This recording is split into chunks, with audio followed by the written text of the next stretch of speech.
rolled over into the books I've written. Let's start with the first one, Hired on a Whim. First, where can someone get this book at? Well, both books can be found at my website, which is Cotria.com. That's Cotria.com.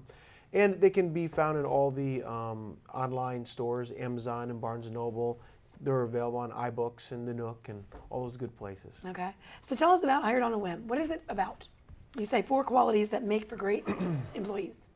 In my years as a manager, I did a lot of hiring and had a lot of great success, fortunately, in hiring.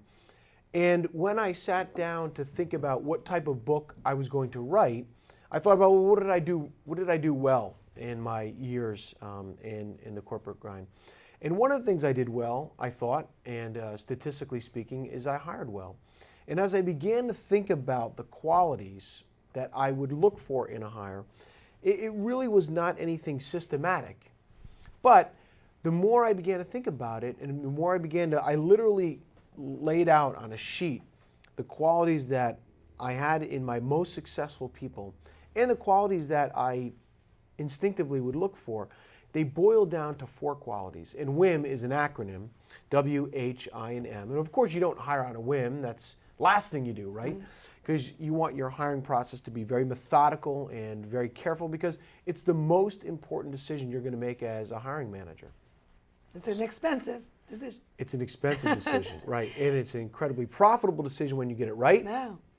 And it is an incredibly painful decision when you get it wrong. Yeah. So the goal of this book is to help hiring managers get it right more often. And the one compliment I get after we run, people sit through our training program is, wow, I knew this all along, but I just didn't have it placed in an easy to remember system that I now can replicate.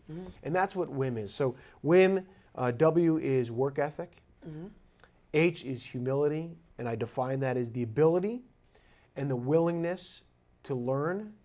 And when people are still unclear as to what I'm trying to say is, if you've ever tried to teach somebody who knows everything, it is a very painful process, and you quickly realize that this is a waste of my time. They don't want to learn, and I can't make them want to learn. So anyway, humility is a very important component. Integrity and maturity. And some people define maturity, it's very similar to emotional intelligence.